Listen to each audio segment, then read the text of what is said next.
হা নহয় মেহনি কথাৰে নহয় কামেৰে এতিয়া আমাৰ ইয়াত নাৰী শক্তি হয় নহয় চুমা এটা দি থৈ যাওঁ চুমা এটা দি যাওঁ অঁ বৰমিঠা এটা দিয়া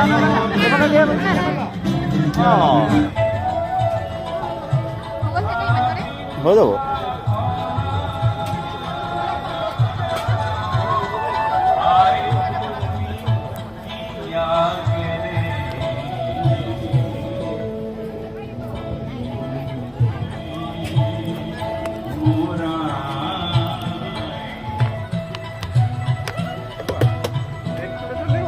ৰাণীবা আৰু মই একেলগে আৰ্ট স্কুল খুলিছিলোঁ মই তেতিয়া মেট্ৰিক দিছিলোঁহে মেট্ৰিক দিয়া পাছদিনাৰ পৰা ৰাণীবাই মই মানুহক ঘৰে ঘৰে ঘৰে ঘৰে গৈ ষ্টুডেণ্ট গোটাইছিলোঁ আমাৰ বহুত ষ্টুডেণ্ট আছিলে তাৰপিছত ৰাণীবা বিয়া হৈ গ'ল মই গুৱাহাটী গুচি গ'লোঁ আমাৰ আৰ্ট স্কুলখন বন্ধ হৈ গ'ল সেইটো বেলেগ কথা ভৱিষ্যতে আমি পুনৰবাৰ যদি কৰিব পাৰোঁ নিশ্চয় একেলগে কৰিম কিন্তু আমি কথা পাতি আছোঁ নাৰী শক্তিৰ ওপৰত আৰু সেই যে মই যে আৰ্ট স্কুলখন খুলিব পাৰিছিলোঁ ৰাণীবাৰ লগত সেই জোৰটো মোক দিছিলে আচলতে ৰাণীবাই তেন্তে আজি আমি কথা পাতিম নাৰী শক্তিৰ ওপৰত আৰু নাৰী শক্তিৰ ওপৰত কথা নাপাতো আচলতে আমি দেখুৱাম আৰু আমাৰ নাৰী শক্তিৰ মেইন উদাহৰণ আমাৰ মেইন বাইদেউ এয়া নেহেৰুপাক চাৰিআলি আমাৰ মৰমৰ বাইদেউ পূৰা কৰ্ম বিৰংগনা ৰৈ নাথাকে দেখিছা নাই ভিডিঅ'টোত বোলে হাই বুলি কওঁ সেইটো কৰিবলৈও সময় নাই মানে পূৰা কামিলা মানুহ মানে আৰু এইফালেও আমাৰ কণ্টেক্টৰ বাইদেউ আছে যে অকল মহিলা নাৰী শক্তি বুলি ক'লে আমি ৰিল বনালেই নহ'ব আৰু বহুত কিবা কিবি কৰিব পাৰোঁ নহয়নে বাৰু আৰু আমি এতিয়া দেখুৱাই যাম আজি অসম মহোৎসৱেই নহয় যোৰহাটৰ বিভিন্ন প্ৰান্তৰ পৰা যে নাৰী শক্তি কি হয় যে কেৱল ৰিল বনাই আমি নাৰী শক্তি প্ৰদৰ্শন কৰা নহয় আচলতে তাৰ বাহিৰে আমাৰ বহুত কিবা কিবি আছে দেখুৱাবলগীয়া ভিডিঅ'টো অলপ দীঘলীয়া হ'ব চাই যাব আৰু আপোনালোকৰ মতামতো জনাই যাব আমি গৈ আছোঁ অসম মহোৎসৱ মঙালপুখুৰী গৰম গৰম দেই আমাৰ বাইদেউ একদম গৰমে গৰমে এতিয়া কাটি আছে পাচলি বাইদেউ এইফালে চাব নেকি বাৰু গৰম গৰম গৰম গৰম চিকেন বল অনলি 50 আমাৰ বিষয়বস্তু আছিল নাৰী শক্তি আৰু আমি কালিৰ পৰা নাৰী শক্তিৰ ওপৰত কথা পাতি আছোঁ আৰু যোৰহাট আৰু অসম মহোৎসৱৰ বিভিন্ন নাৰী শক্তিৰ লগত আমি পৰিচয় কৰাই দি আছোঁ আৰু তেওঁলোকৰ লগত কথা পাতি আছোঁ উচ্চ স্বৰত কথা কৈ বা কাৰোবাক দাবী ধমকি দিলে নাৰী শক্তি আচলতে নহয় মেইন নাৰী শক্তি হৈছে আপুনি যি কামে কৰে কিন্তু হাতে কামে আমি কৰিব পাৰিব লাগিব খানা বনাব পাৰিব লাগিব বা যিকোনো পৰিস্থিতিতে আমি নিজকে চম্ভালিব পাৰিব লাগিব নাইবা আনকো চম্ভালিব পাৰিব লাগিব সেইটো হৈছে মেইন নাৰী শক্তি আৰু আমি কালিৰ পৰা দেখুৱাই আছোঁ বাইদেউহঁতো আছে আমাৰ লগত প্ৰথম দিনাৰ পৰা অসম মহোৎসৱত এই পিছফালে দেখিছে বাইদেউহঁতে গোটেই ৰাতি গোটেই কষ্ট কৰিব মছলা পাতি বইল কৰিব মছলা পাতি সানিব ষ্টিকত ভৰাব আহি পেলাই ইয়াত মেলি দিয়েহি আৰু মানুহে ভাবে বহুত চলিছে কিন্তু কষ্টটো নেদেখে হয়নে বাৰু আৰু বাইদেউহঁত লাগি আছে প্ৰথম দিনাৰ পৰা আৰু কাইলৈ শেষ হ'ব আমাৰ বেয়াও লাগিছে সেইটো কাৰণে এই বাইদেউ অকণমান দুখ কৰি আছে আমাক এৰি থৈ যাব লাগিব আৰু বাইদেউ কওক কেনেকুৱা লাগিছে এইকেইদিন ভালেই লাগিছে ন ভাল লাগিছে কাইলৈ পৰা আকৌ এতিয়া ভাইটিহঁতক কেতিয়াবা ৰাস্তা ঘাটে লগ পাম আৰু না আমি যাম আপোনালোকৰ ঘৰলৈ আহিব নিশ্চয় মষ্ট ৱেলকাম কাৰণ ইয়াৰ এতিয়া যিটো পৰিৱেশত তোমালোকৰ লগত আছিলোঁ খুবেই ভাল লাগিছিলে এইটো পৰিৱেশটো আকৌ কেতিয়া পাম সেইটো ক'ব নোৱাৰোঁ সেইটোৱে কিন্তু পাম বুলি আশা ৰাখিছোঁ নিশ্চয় আমিতো এবাৰ পৰা আহিমেই আৰু ফিক্স ইয়াত সেইটোৱে আমিও আশা ৰাখিছোঁ নেক্সট ডে যদি ভালে থাকোঁ আকৌ লগ পাম তেনেকেই আপোনালোকো আহিব কাইলৈ শেষ হ'বই দেওবাৰ 11 তাৰিখ আৰু আজি আমি নাৰী শক্তিৰ কথা পাতি আছিলোঁ আৰু এয়া আমাৰ নাৰী দুজনী এজনী মোৰ ভণ্টি আৰু মেইন বাইদেউ আহি গ'ল অসম মহোৎসৱত এতিয়া গৰম হৈ আছে এয়া আমাৰ নাৰী শক্তি আজি পুৰা উৎফুল্লিত হৈ আছে কাৰণ আমাৰ মেইন নাৰী শক্তি আহি গ'ল বাইদেউ আহি গ'ল লগতে আমাৰ বিজয় মালিয়া আহি গ'ল আমি নাৰী শক্তিৰ ওপৰত কথা পাতি আছিলোঁ আৰু যাওঁচোন আমাৰ নাৰীসকলে কি কৰি আছে আমি চাওঁগৈ এই আমাৰ খুৰী বাইদেউসকলে এইবোৰ কিবা কিবি বনাই আনিছে তেনে আজি আমি কথা পাতি আছিলোঁ আৰু দোকানত নাৰী শক্তি আছে এইফালে দেখুৱাইছোঁ মেইন নাৰী শক্তি আমাৰ কলপতুৰ আত্মসহায়ক গোট এয়া খুৰীহঁত আছে বা বাইদেউহঁত আছে পুৰা বিকি আছে এতিয়া আপোনালোকে ক'ব পাৰে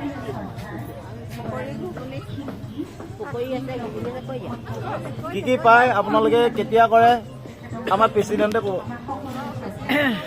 আমাৰ ইয়াত পকৰি আছে ঘুগনি আছে চপ আছে চিংৰা আছে পিঠা তেল পিঠা ভাপ পিঠা নাৰিকল লাডু চুজি নাৰিকল লাডু পকা মিঠৈ বিভিন্ন ধৰণৰ বস্তু মুড়ি লাডুলৈকে ঘৰুৱা সামগ্ৰী বস্তু বনাইছোঁ লগতে চব আমি নিজে বনাওঁ লগতে কালাকান পনীৰ দৈ সেই বস্তুটো আমাৰ ইয়াত উপলব্ধ আছে কোনোবাই বিচাৰিলে বিশুক ব্যক্তি বিচাৰিলে আমি দিব পাৰোঁ আমাৰ কোনোবাই নাম্বাৰ সংগ্ৰহ কৰি ল'ব পাৰে আমাৰ পৰা নাম্বাৰ পাই যাব আপোনালোকে খুৰীহঁতৰ আৰু আপুনিও কওক কিবা এটা পুৰা চাহ বনাই আছে লাল চাহ গাখীৰ চাহ চেনি দিয়া নিদিয়া চব পাব আমাৰ ইয়ালৈ আহক। এয়া দেখিছে আপোনালোকে এইফালে বনি আছে পুৰা গৰম গৰম। কি বনি আছে এইটো? পকৰি বনি আছে। পকৰি খাবলৈ মাতক মানুহক। পকৰি গৰম গৰম পকৰি। সেয়া ঘৰত এতিয়া পৰিয়াল আছে, নিজৰ ঘৰত ৰাতিপুৱা কাম কৰি আহিছে, ল'ৰা ছোৱালী স্কুল পঠাই আহিছে, অফিচ পঠাই আহিছে, নিজৰ হাজবেণ্ডক, তথাপিতো দিনটো কাম কৰি আছে ইয়াত। আমি নাৰী শক্তি আজি দেখুৱাইহে আছো, কথা পতা নাই। এই আমাৰ নাৰী শক্তি। বঢ়িয়া। মাত মাত মাত মানক মাত। বাইদেউ আৰু দেখুৱাই আছো, আমি লাহে লাহে সকলো দেখুৱাই আছো। আজি নাৰী শক্তিৰ ওপৰত, আৰু নাৰী শক্তি আমাৰ যোৰহাটৰ নাৰী শক্তিৰ কথা ক'বই নালাগে।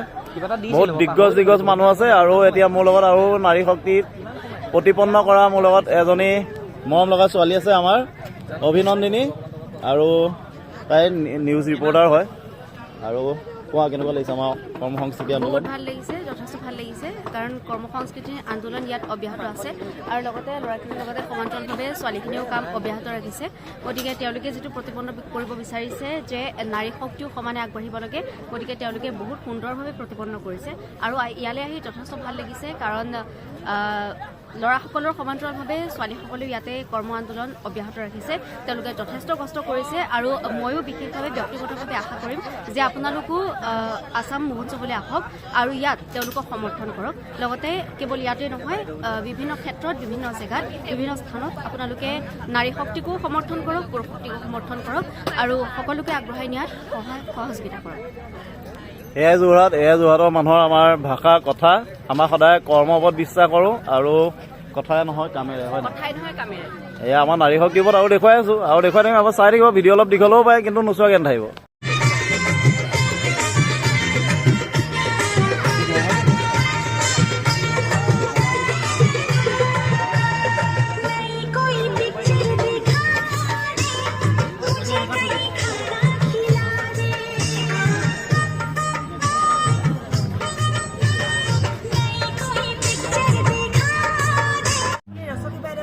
আমি কথা পাতি আছিলোঁ নাৰী শক্তিৰ ওপৰত, আৰু তাৰ বিষয়ে কি কি ক'ব লাগে মই ক'লোৱে, বহুতে কিবা কিবি ক'লে। আৰু এই বাইদেউহঁতক আমি প্ৰথম দিনাই পালোঁ। বাইদেউহঁতৰ কাষতেই এখন আমাৰ দোকান আছিলে, আমি কিন্তু আগবাঢ়ি গুচি গ'লোঁ আগলৈ, আৰু বাইদেউহঁতৰ লগত হ'লেও সম্পৰ্ক একেই আছে। প্ৰথম আহি পালোহি, বাইদেউৰ লগত হাঁহি ফূৰ্তি কৰি আজিলৈকে দিনটো পাৰ হ'ল। 18 দিন আমি হাঁহি ফূৰ্তিয়ে পাৰ কৰিলোঁ। বাইদেউহঁতক কেনেকুৱা লাগিলে আমাক লগ পাই? ভাল লাগিলে, ভাল লাগিলে, বহুত ভাল লাগিলে। আকৌ পিছলৈ যাতে লগ পাম। নিশ্চয় লগ পাম। আৰু আমি নাৰী শক্তিৰ ওপৰত এটা কাৰণে কথা পাতি আছিলোঁ যে কেৱল ৰীল বনাই থাকিলে নাৰী শক্তি নহয়। আচলতে চাওক, বাইদেউহঁতে কিমান কষ্ট কৰি আছে, ধেমাজিৰ পৰা আহিছে ইয়াত। আৰু কেৱল এই দুগৰাকী বাইদেউ নহয়, আমি বেলেগকো দেখুৱাইছোঁ, আৰু এনেকুৱা বহুত ইয়াত বাইদেউ আছে বা ভণ্টি আছে যি বহুত কষ্ট কৰি আছে, ঘৰৰ পৰা বাহিৰত থাকি নিজৰ কামখিনি কৰি আছে, আৰু দিন ৰাত এক কৰি কেনেকৈ নাৰী শক্তি সবলীকৰণ কৰোঁ সেইটোত লাগি আছে। আৰু কিছুমানে লাগি আছে কেনেকৈ আমি চিঞৰ বাখৰ কৰি উচ্চ স্বৰত কথা কৈ ৰীল বনাই আমি ফেমাছ হওঁ বা নাৰী শক্তি দেখুৱাওঁ, সেইটো নহয়। আমি বাৰে বাৰে কৈ আছোঁ, আৰু বাইদেউহঁতক বহুত বহুত ধন্যবাদ। ধেমাজি গ'লে আমি নিশ্চয় যাম, আৰু যোৰহাট আহিলে আপোনালোকে ফোন কৰিব, আমি নিশ্চয় লগ পাম। তেন্তে আমি বাইদেউহঁতক এতিয়া এৰিছোঁ, আকৌ আহিম, কিন্তু বেলেগৰ ওচৰলৈ যাওঁ নাৰী শক্তি দেখুৱাবলৈ। আপোনালোকে চাই থাকিব, ভিডিঅ' দীঘল হ'ব পাৰে, কিন্তু ভিডিঅ'টো সম্পূৰ্ণ চাব। আমি কথা পাতি আছিলোঁ নাৰী শক্তিৰ ওপৰত, আৰু পৰহিৰ পৰা আমি ভিডিঅ' বনাই আছোঁ। বিভিন্ন যোৰহাটৰ বিভিন্ন জেগাত আমি দেখুৱাইছোঁ নাৰী শক্তি আচলতে কেনেকুৱা হ'ব লাগে। কেৱল নাৰী শক্তি বুলি ক'লে যে ফেচবুকত বা ইনষ্টাগ্ৰামত ৰীল বনাই উচ্চ স্বৰত কথা কৈ বা কাৰোবাক দাবী ধমকি দিলে নাৰী শক্তি নহয়। মোৰ লগত আছে মোৰ মৰমৰ ৰাণীবা, যোৰহাটৰ ৰাণী বুলি ক'ব পাৰি, আৰু সৌভাগ্য যে ৰাণীবা মই ভায়েক, নহয়নে বাৰু? আৰু নাৰী শক্তিৰ ওপৰত পাতি আছোঁ। আমি অসম মহোৎসৱত আছোঁ, আৰু যেতিয়াৰ পৰা মই সৰু আছিলোঁ, ৰাণীবা আৰু মই একেলগে আৰ্ট স্কুল খুলিছিলোঁ। মই তেতিয়া মেট্ৰিক দিছিলোঁহে, মেট্ৰিক দিয়া পাছদিনাৰ পৰা ৰাণীবাই মই মানুহক ঘৰে ঘৰে ঘৰে ঘৰে গৈ ষ্টুডেণ্ট গোটাইছিলোঁ। আমাৰ বহুত ষ্টুডেণ্ট আছিলে। তাৰপিছত ৰাণীবা বিয়া হৈ গ'ল, মই গুৱাহাটী গুচি গ'লোঁ, আমাৰ আৰ্ট স্কুলখন বন্ধ হৈ গ'ল। সেইটো বেলেগ কথা, ভৱিষ্যতে আমি পুনৰবাৰ যদি কৰিব পাৰোঁ নিশ্চয় একেলগে কৰিম। কিন্তু আমি কথা পাতি আছোঁ নাৰী শক্তিৰ ওপৰত, আৰু সেই যে মই যে আৰ্ট স্কুলখন খুলিব পাৰিছিলোঁ ৰাণীবাৰ লগত, সেই জোৰটো মোক দিছিলে আচলতে ৰাণীবাই। মোৰ বাক দেখিছোঁ, ৰাণীবাক দেখিছোঁ, আৰু আছে কোনোবা, কিন্তু ৰাণীবা মোৰ সদায় স্পেচিয়েল হয়। আৰু আমাৰ কথা এইটো যে নাৰী শক্তি বুলি ক'লে আচলতে হাতে কামে দেখুৱাব লাগে, কথাৰে নহয় কামে দেখুৱাব লাগে। আৰু ৰাণীবাই সেইটোকে সৰুৰ পৰা আমাক শিকাইছে যে মেট্ৰিক পাছ কৰা 16 বছৰ বয়সতে এটা ল'ৰাই যদি এখন স্কুল খুলিবলৈ সাহস কৰিব, কাৰ কাৰণে কৰিব? ৰাণী বাৰ কাৰণে মই কৰিছিলোঁ। আৰু তেতিয়া মই গম পাইছিলোঁ নাৰী শক্তিটো আচলতে আমি বেলেগ ধৰণেও প্ৰচাৰ কৰিব পাৰোঁ, আমি বেলেগ ধৰণেও ব্যৱহাৰ কৰিব পাৰোঁ। আৰু ৰাণী বাই এইকেইদিন দেখি আছে, আমাৰ কেনেকুৱা লাগিছে ৰাণী বা? বিৰাট ভাল লাগিছে, যিহেতু মই তোমাক সৰুৰ পৰা পাইছোঁ, তোমাৰ লগত মোৰ এটা সুন্দৰ মানে মধুৰ এটা সম্বন্ধ, আৰু বায়েক আৰু ভায়েকৰ। আৰু ভাল লাগিছে কি দ্বিতীয়টো কি হৈছে তোমালোক বিৰাট ফূৰ্তি ফাৰ্তা কৰি ইয়াত মানে একদম পূৰা নিজৰ নিচিনাকৈ এটা মানে ঘৰুৱা এটা পৰিৱেশ। আৰু আমি আজি 16 দিন, আজি আমি ইয়াত 18 দিন নিশ্চয় 18 দিন আজি আমি ইয়াত একেলগে এটা পৰিয়ালৰ দৰে আছিলোঁ। আজি আমি সামৰণি আজি আমাৰ অসম মহোৎসৱৰ সামৰণি। গতিকে বিৰাট বেয়া লাগিছে, এই 18 দিনৰ এটা যিটো সম্বন্ধ, এই সম্বন্ধ যাতে সদায় থাকে, অহা বছৰ যাতে আমি এনেকৈও লগ পাওঁ।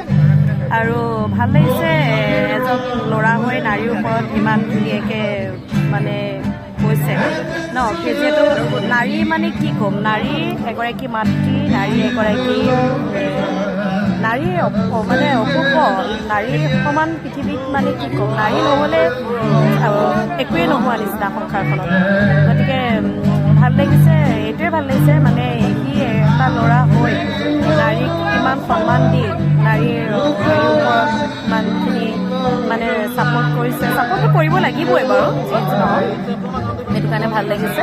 আৰু মই ইয়াত দেখিছোঁ বহুত বিপণীবিলাকত দেখিছোঁ বহুত নাৰী নিজে নিজে মানে আত্মনিৰ্ভৰশীল হৈছে, নিজে নিজে কৈছে আমাৰ মহিলা পাকৰ চাৰিবেৰৰ মাজত সোমাই থকা নাই, ইয়াৰ আহিছে, নিজে আত্মনিৰ্ভৰশীল হৈছে আৰু নিজৰ পৰিয়ালটোকো যথেষ্ট সহায় কৰিছে। গতিকে বিৰাট ভাল লাগিছে।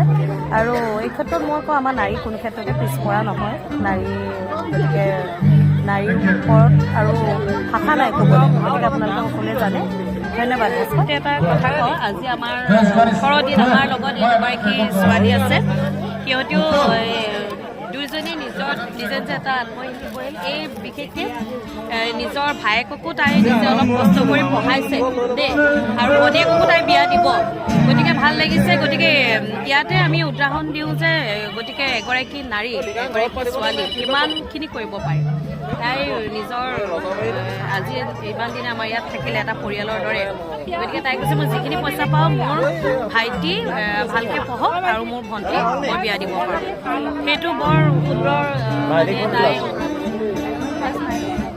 তেন্তে গণিত কেন্দ্ৰত মই গণিতটো ফ্ৰীকৈ পঢ়াৰ মানে ৱৰ্ড দিছোঁ, প্ৰতিজ্ঞাবদ্ধ কৰিছোঁ, কথা দিছোঁ, অহা বছৰ পৰা 10ত পালে গণিতটো মই গণিত কেন্দ্ৰত ফ্ৰীকৈ পঢ়াম। আৰু ৰাণী বা চিনাকিৰ কাৰণে মোক তাই মানে বহুত কষ্ট কৰিছে দেই, এইটো ক্ষেত্ৰত মই ক'ব পাৰিম। কষ্ট কৰি তাই নিজে আজি এইটো সময় আৰু নিজে পঢ়িলেও কষ্ট কৰি, আৰু বহুত সৰুতে তেওঁলোক সৰু থাকোঁতেই দেউতাকে এৰি থৈ গৈছে। গতিকে সেইটো ক্ষেত্ৰত এগৰাকী মাক, নাৰী সেইটোৱে উদাহৰণ। এগৰাকী মাকে ইমান কষ্ট কৰি ইহঁতক ডাঙৰ দীঘল কৰিলে ল'ৰা ছোৱালীকেইটাক, আৰু সেয়ে তাই আজি নিজেও তাই গম পাইছে যে সংসাৰখনত এগৰাকী নাৰী কিমান মানে শক্তিশালী হ'ব পাৰে। সেয়া এটা সুন্দৰ উদাহৰণ আমাৰ সন্মুখত। এয়া নাৰী শক্তি আমি দেখুৱাই আছিলোঁ আৰু দেখুৱাই যাম ভৱিষ্যতেও। আৰু এটা কথা আমি সদায় মনত ৰাখিব লাগিব যে নাৰী শক্তি মানে কেৱল ৰীল নহয়, কথাৰে নহয়, কামেৰে। এতিয়া আমাৰ ইয়াত নাৰী শক্তি হয় নহয়, চুমা এটা দি থৈ যোৱা, চুমা এটা দি যোৱা, বৰমিঠা এটা দিয়া, তেন্তে ভিডিঅ' ইয়াতে সমাপ্ত কৰিছে। আৰু ভৱিষ্যতে পুনৰ নতুন নতুন খণ্ড আমি লৈ আহিম বিভিন্ন শক্তিৰ ওপৰত, কেৱল নাৰী শক্তিৰ ওপৰতে নহয়। চাই থাকিব, কৰ্মসংস্কৃতি আন্দোলন আগবঢ়াই গৈ থাকিব। কথাৰ চিঞৰে নহয়, কামৰ চিঞৰে হওক আমাৰ পৰিচয় যে আমি অসমীয়া। অসম দখল কৰি আছোঁ। নাম মনত ৰাখিব, ভাস্কৰ ৰঞ্জন।